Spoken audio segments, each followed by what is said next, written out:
So without further ado, I introduce Alex Collier.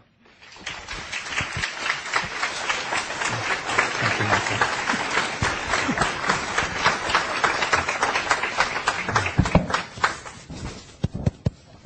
Hello? Hello? Here we go. Ladies and gentlemen, it is a real honor for me to be here to share the stage with so many awesome speakers. Yes, I took a hiatus, and a well-deserved hiatus. I started talking about this in the early 1990s, and very few people were ready to hear about it. And I was very passionate about it, and I kept bucking the system, only to get pushed back and pushed back. And there comes a point where you know that you just have to let go. You know it in relationships, you know it in a career. Sometimes you even know it with yourself or with members of your family. You just have to just stop pushing, you just let go. And that's what I had to do.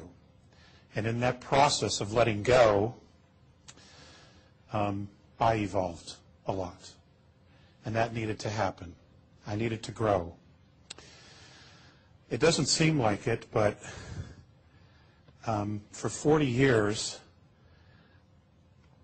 I have had a relationship with human beings from the constellation of Andromeda. It started when I was 8 years old, and I only have an hour and a half, so I just want to kind of skim through this, because all the information, or most of the information that you want, is available for free on the internet, and it is for free. I don't own the material. I just volunteered to deliver the message.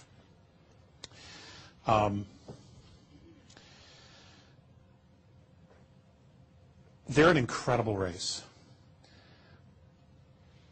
Now, they're not gods, okay? In the metaphysical community, in the UFO community, the New Age community, it's dangerous to worship your myths and your idols, because when you do that, you don't necessarily see their faults.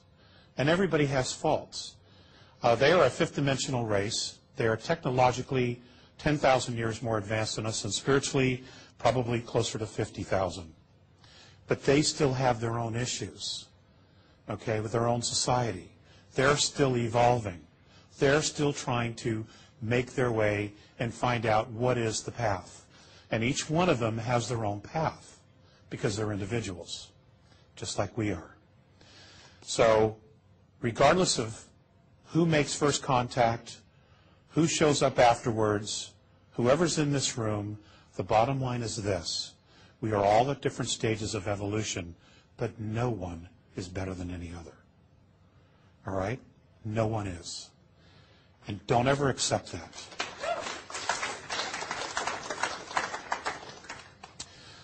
The Andromedans first came here because something happens in the future. And there's a very negative imbalance that occurs in their future. And in tracing it back, they traced it back to our solar system. I don't know if that is still a probability now. We are getting all kinds of help and intervention from many different races. And the reason for that is fascinating, to be perfectly honest with you. And it's probably going to take a little while for it to sit with you, but it's important that I do the best that I can to share this. It is the Andromedan perspective that all of us on this planet are genetic royalty. That inside each one of us, we hold the combined DNA of 22 different extraterrestrial races. Now, all of the speakers have touched upon some of these things over the weekend, and I've sat in the audience with you, and bells would go off all the time. Dr. Cremo made reference to, here's physicality, but something brings it to life. Something creates the DNA. Okay, that's obviously spirit. It's soul. David Wilcock talked about the same thing, of spirit, higher dimensional realms, higher entities coming in and creating a template over life. All of these things are a possibility because God is so incredibly creative. There is no limit to the creativity of the Creator or to us. Now,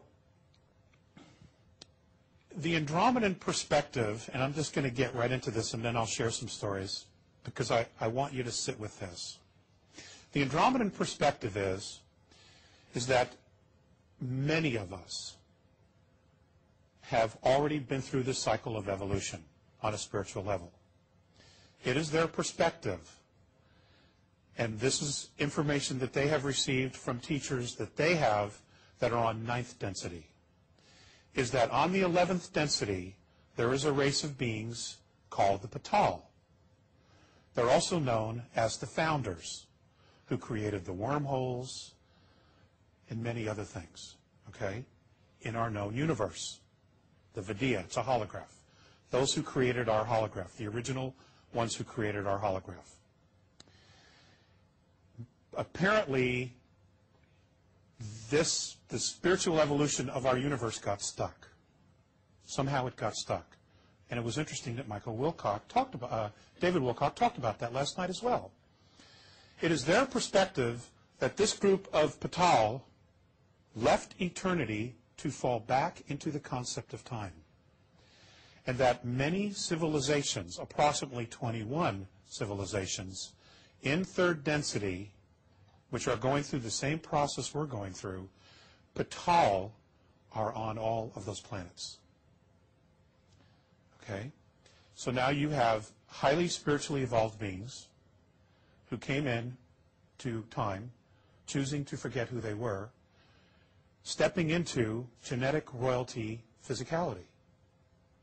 Now, within that physicality and that genetic makeup that we also have the racial memories of these races.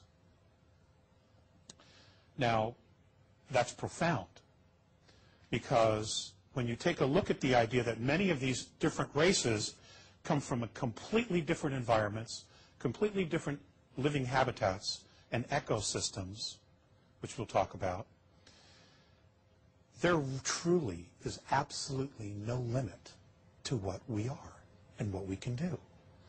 The question no longer is, and I agree absolutely 100% with Paula on this, it isn't, are we alone? That question's done. The question is, what do we want? That's the question. Who do you want to be? It's not who you were, who do you want to be? What do you want? In what direction do you want to create? What do you want to create? Do we create it together? Or do we stand as individuals?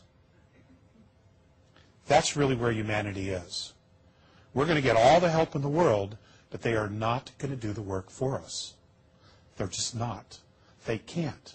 We will never permanently, spiritually evolve 3rd density into 4th into 5th if they do the work for us.